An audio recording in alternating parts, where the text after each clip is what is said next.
Baik, Assalamualaikum warahmatullahi wabarakatuh. Jadi video kali ini saya akan membahas mengenai peta, proyeksi peta, dan cara melakukan interpretasi peta. Yang pertama itu peta. Jadi peta adalah sebuah gambaran di permukaan bumi pada bidang datar dengan skala tertentu melalui sebuah sistem proyeksi. Jadi peta dapat disajikan dalam berbagai macam cara yang berbeda, mulai dari peta konvensional yang tercetak hingga peta digital yang tampil di layar komputer. Jadi selain peta yang biasa kita lihat di buku-buku, ada juga peta yang tampil di layar komputer. Istilah peta berasal dari bahasa Yunani yaitu mappa, yang artinya tapak meja atau kain penutup meja. Tapi secara umum pengertian peta yaitu sebuah lembaran seluruh atau sebagian permukaan bumi pada bidang datar yang diperkecil dengan memakai skala tertentu. Jadi peta itu sebuah lembaran yang menggambarkan seluruh atau sebagian permukaan bumi di bidang datar yang kemudian diperkecil dengan memakai skala tertentu. Contoh skala itu 1:500 dan lain sebagainya. Selanjutnya itu fungsi-fungsi peta. Dalam kehidupan sehari-hari manusia, peta itu sangat bermanfaat karena dengan adanya peta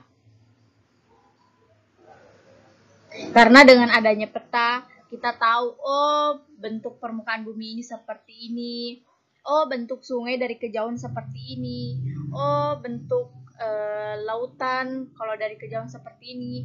Dan contohnya lagi tuh bisa kita tahu bahwa Pulau Sulawesi dari kejauhan itu, dari ketinggian itu bentuknya menyerupai huruf K. Itu fungsi-fungsi peta. Namun secara umum fungsi-fungsi peta yaitu menunjukkan posisi atau lokasi suatu tempat di permukaan bumi. Kemudian memperlihatkan ukuran, luas, dan jarak dan arah suatu permukaan bumi. Kemudian menggambarkan bentuk-bentuk di permukaan bumi seperti benua, negara, gunung, sungai, dan bentuk-bentuk lainnya. Selanjutnya itu berfungsi untuk membantu peneliti sebelum melakukan survei untuk mengetahui kondisi daerah yang akan diteliti. Kemudian menyajikan data tentang potensi suatu wilayah. Kemudian alat analisis untuk mendapatkan suatu kesimpulan. Kemudian alat untuk menjelaskan rencana-rencana yang diajukan. Dan yang terakhir itu alat untuk mempelajari hubungan timbal balik antara fenomena-fenomena geografi di permukaan bumi. Selanjutnya itu tujuan peta. Jadi tujuan peta itu menyimpan data-data yang ada di permukaan bumi. Jadi di peta itu menyimpan semua data-data yang ada di permukaan bumi, mulai dari objek alam, objek manusia, objek budaya, dan lain sebagainya. Kemudian, tujuannya menganalisis data spasial seperti perhitungan volume, memberikan informasi dalam perencanaan tata kota dan pemukiman. Dan yang terakhir itu memberikan informasi tentang ruang yang bersifat alami, baik manusia maupun budaya. Selanjutnya itu komponen-komponen peta. Jadi komponen-komponen peta itu ada beberapa komponen. Yang pertama itu judul peta. Jadi sebuah peta itu harus diberikan judul supaya si pembaca mengetahui bahwa peta yang dibaca ini, misalnya peta yang dibaca ini peta Indonesia, peta yang dibaca ini peta negara lain, dan lain sebagainya. Dan peta mencerminkan isi judul peta itu mencerminkan isi identitas peta. Pada umumnya judul peta diletakkan di bagian atas, tengah, dan di luar garis tepi. Ukuran huruf untuk judul disesuaikan dengan besarnya sebuah peta. Selanjutnya itu komponen mata angin. Jadi mata angin di sebuah peta itu harus dicantumkan untuk mengetahui sebuah arah utara, selatan, barat, dan timur pada peta. Selanjutnya itu skala peta. Jadi skala peta itu adalah suatu komponen yang sangat penting. Yang sangat-sangat penting karena fungsinya untuk menunjukkan perbandingan antara jarak sebenarnya dengan jarak pada peta. Jadi untuk menunjukkan perbandingan antara jarak yang ada di permukaan bumi yang sebenarnya dengan yang ada di peta. Skala itu dibagi lagi menjadi 3, yaitu skala angka, skala garis, dan skala verbal. Jadi skala angka itu misalnya 1 banding 500.000, 1 banding 2.500.000, 1 banding 2.500.000 artinya setiap 1 cm jarak dalam peta sama dengan 20 km satuan jarak sebenarnya.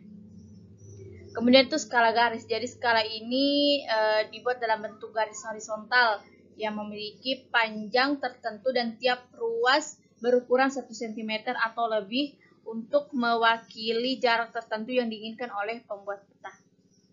Selanjutnya itu skala verbal, yakni skala yang ditulis dengan kata-kata. Komponen selanjutnya itu simbol. Jadi simbol-simbol pada peta itu pada peta umum, simbol-simbol yang dipakai sifatnya tetap, misalnya simbol kota, ibu kota, negara, jalan kereta, sungai, dan lain-lain. Adapun pada peta tematik, simbol-simbol yang dipakai memiliki sebuah ketentuan-ketentuan menurut temanya. Jadi secara umum, simbol dibedakan menjadi 4 kelompok, yakni simbol titik, garis, wilayah atau area, dan warna. Jadi jika dikelompokkan itu jenis-jenis simbol peta itu ada 7. Yang pertama itu simbol titik. Simbol titik itu biasanya digunakan untuk menyajikan tempat atau data posisional. Sedangkan simbol garis itu digunakan untuk menyajikan data yang berhubungan dengan jarak. Sedangkan simbol area digunakan untuk mewakili suatu area tertentu dengan simbol yang mencakup area tertentu. Kemudian simbol aliran digunakan untuk menyatakan alur atau gerak. Kemudian simbol batang digunakan untuk menyajikan suatu harga atau dibandingkan dengan harga atau nilainya. Dan simbol lingkaran digunakan untuk menyatakan kuantitas atau jumlah dalam bentuk persentase. Dan yang terakhir itu simbol bola. Itu digunakan untuk menyatakan volume. Makin besar simbol bola menunjukkan volume semakin besar, dan sebaliknya makin kecil simbol bola berarti volumenya juga semakin kecil. Komponen selanjutnya itu legenda. Jadi legenda adalah menjadi kunci untuk pembaca peta. Jadi hal yang harus diperhatikan oleh pembaca peta itu legenda. Karena legenda adalah menjadi kunci untuk membaca peta karena berisikan keterangan simbol-simbol yang terdapat dalam peta. Legenda biasanya diletakkan di bagian kiri atau kanan bawah peta di sebelah dalam garis tepi. Biasanya seperti itu. Komponen selanjutnya itu warna peta. Jadi dalam peta warna digunakan untuk membedakan kenampakan atau objek yang ada di permukaan bumi, memberi kualitas atau kuantitas simbol di peta, dan untuk keperluan estetika peta. Jadi selain untuk membedakan objek-objek yang ada di permukaan bumi, juga warna dapat menambah nilai estetika pada sebuah peta. Jadi pada umumnya warna simbol dalam peta terdiri dari 8 warna. Yang pertama itu warna hijau. Biasanya untuk menunjukkan sebuah pegunungan, sebuah daerah ketinggian, itu warna hijau. Sedangkan warna merah itu menunjukkan jalan kereta api atau gunung aktif. Kemudian itu warna hijau muda. Warna hijau muda itu biasanya digunakan untuk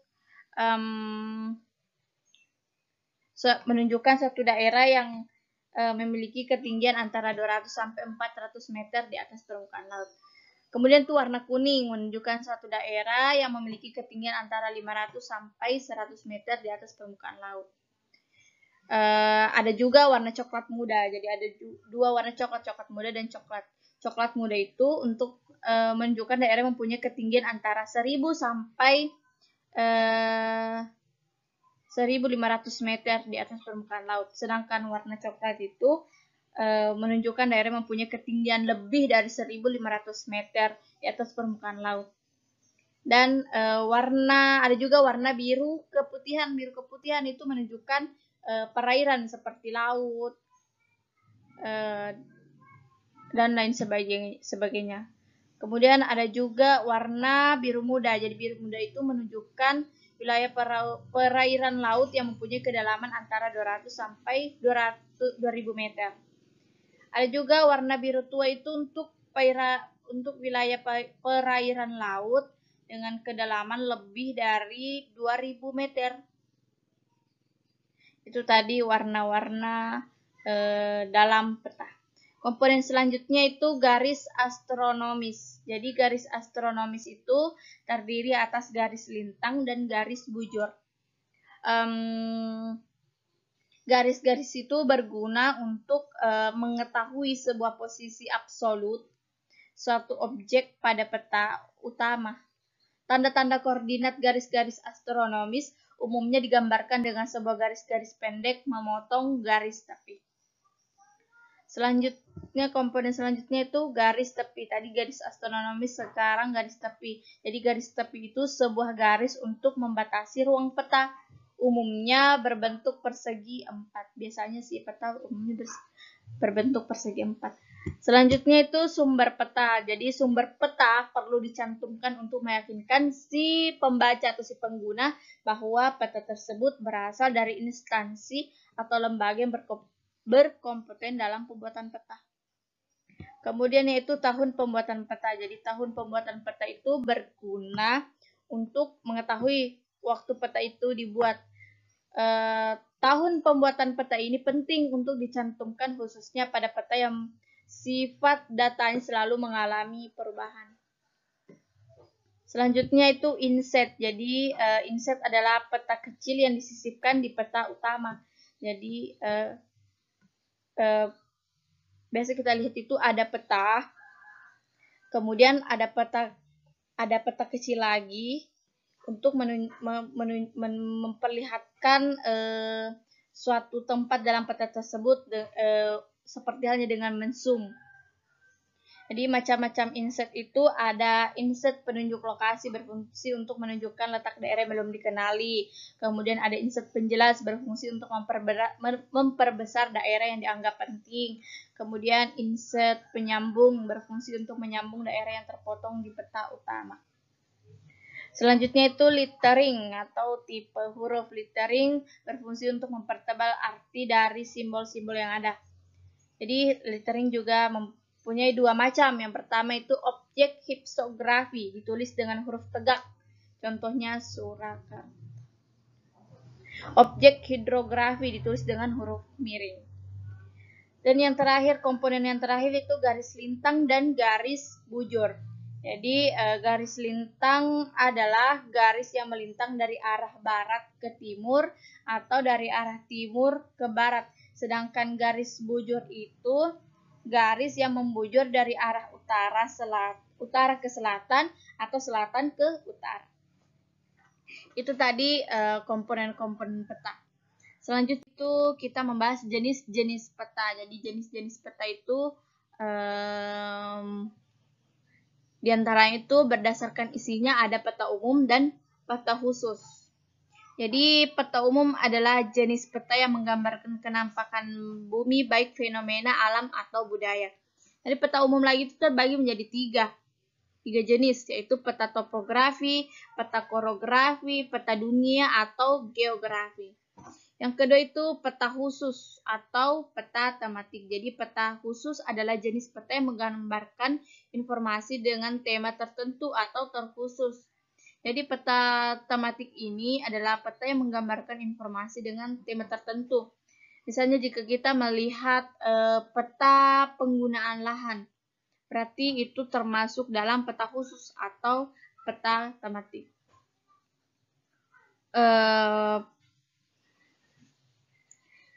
Terdapat juga beberapa jenis peta tematik. Yang pertama itu peta batas wilayah, peta budaya, peta pemanfaatan hutan, peta pengetahuan ekologi lokal, peta kepemilikan lahan, dan peta pengetahuan lokal. Selanjutnya itu peta berdasarkan skalanya. Ada 5, yaitu peta kadaster, artinya peta yang sangat besar, dengan skala 1:100 sampai 1:5000. Yang kedua itu peta besar dengan skala 1:5000 sampai 1:250.000. Kemudian peta sedang dengan skala 1:250.000 sampai 1:500.000. Kemudian peta kecil yaitu dengan skala 1:500.000 sampai 1:1.000.000 skala. Kemudian yang terakhir itu peta geografis, artinya peta yang sangat kecil dengan skala melebihi 1:1.000.000. Selanjutnya itu jenis-jenis peta berdasarkan bentuknya.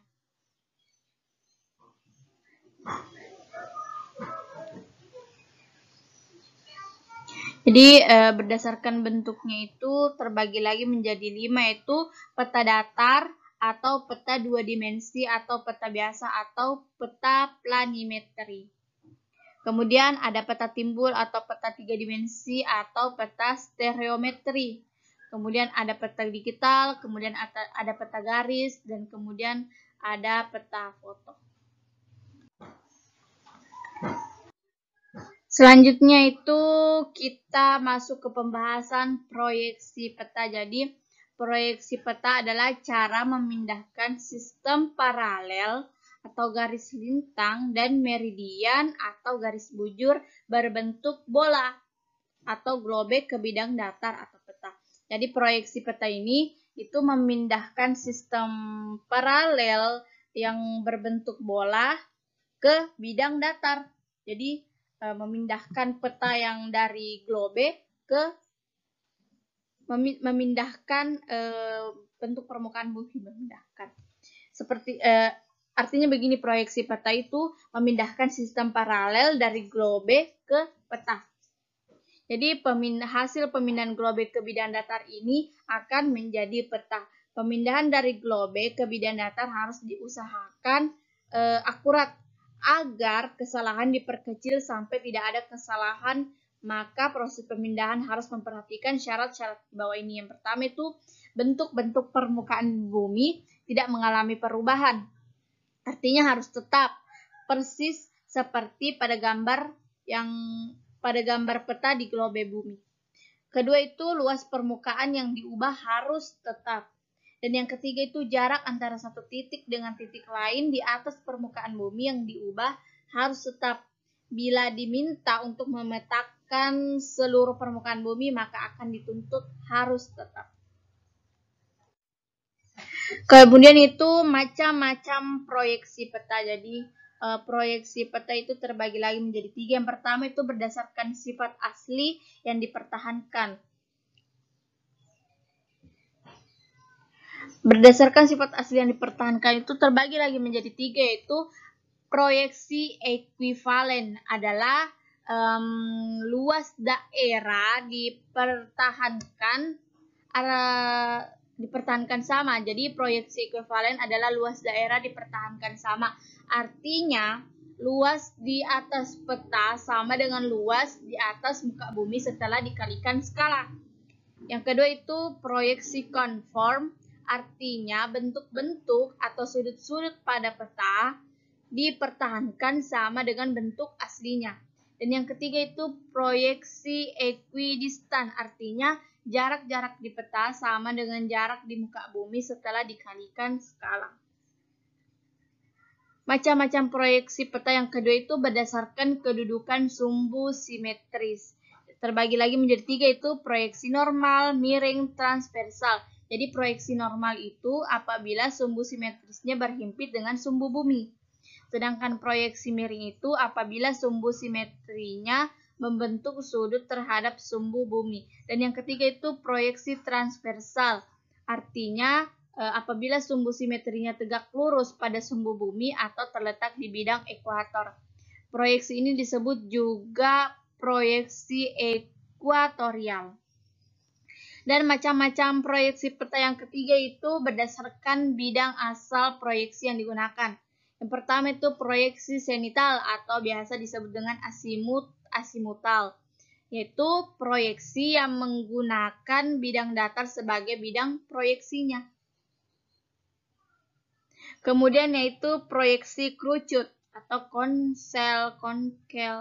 conical projection, yaitu proyeksi yang pemindahan garis-garis meridian dan paralel dari suatu globus ke sebuah kerucut. Untuk proyeksi normalnya cocok untuk memproyeksikan daerah lintang tengah.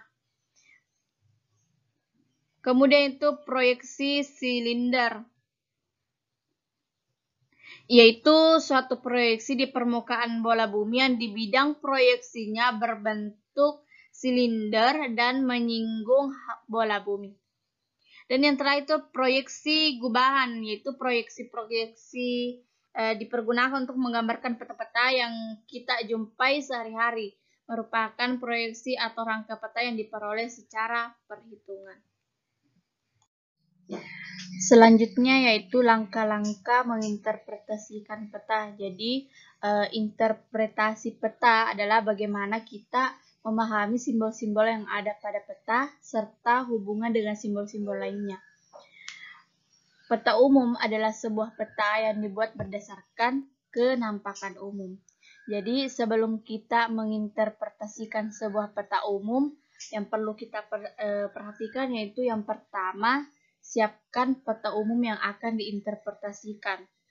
Kemudian, perhatikan legenda agar dengan mudah memahami makna simbol-simbol yang terdapat pada peta.